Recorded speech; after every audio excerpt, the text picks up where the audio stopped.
മഴക്കാലപൂർവ്വ ശുചീകരണ പ്രവർത്തനത്തിനായി അപേക്ഷ നൽകിയാൽ മാതൃകാ പെരുമാറ്റച്ചട്ടത്തിൽ ജില്ലാ തെരഞ്ഞെടുപ്പ് ഓഫീസറുടെ പരിധിയിൽ ഇളവ് നൽകുമെന്ന് ജില്ലാ കളക്ടർ വി.ആർ. കൃഷ്ണതേജ അറിയിച്ചു. കളക്ടറേറ്റ് എക്സിക്യൂട്ടീവ് കോൺഫറൻസ് ഹാളിൽ ചേർന്ന ജില്ലാതല നിർവഹണ ഉദ്യോഗസ്ഥരുടെ യോഗത്തിലാണ് ഇക്കാര്യം അറിയിച്ചത്. വാർഡ് തല സാനിറ്റേഷൻ സമിതിയുടെ നേതൃത്വത്തിലായിരിക്കും പകർച്ചവ്യാധി നിയന്ത്രണ മാലിന്യ സംസ്കരണ പ്രവർത്തനം നടത്തേണ്ടത്. ഭൂരിഭാഗം തദ്ദേശ ഭരണ സ്ഥാപനങ്ങളിലും യോഗം ചേർന്ന് കഴിഞ്ഞതായി LSGD ജോയിന്റ് ഡയറക്ടർ യോഗത്തെ അറിയിച്ചു. ബാക്കിയുള്ളവർ 10-ന് യോഗം ചേർന്ന് മെയ് 15-നകം കർമ്മ പദ്ധതി പ്രഖ്യാപിക്കണമെന്നും ജില്ലാ കളക്ടർ നിർദ്ദേശിച്ചു. അപകടാവസ്ഥയിലായ മരങ്ങൾ ട്രീ കമ്മിറ്റി കണ്ടെത്തി വെട്ടിനീക്കും.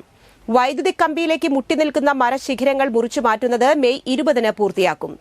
KECBയുടെ ഉപയോഗരഹിതമായ ഉപകരണങ്ങൾ 2 ആഴ്ചയ്ക്കകം നീക്കം ചെയ്യും. ജലസേചന വകുപ്പിലെ ഷട്ടറുകളുടെ അറ്റകുറ്റപ്പണി പൂർത്തിയായി. ഊരുകളിലെ അപകട സാധ്യതകൾ പിന്നോക്ക വനം വകുപ്പുകൾ കണ്ടെത്തി റിപ്പോർട്ട് നൽകണം.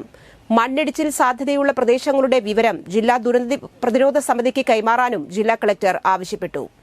ADM T. Murali, LSGD joint director Shafeeq PM തുടങ്ങിയവർ സംബന്ധിച്ചു.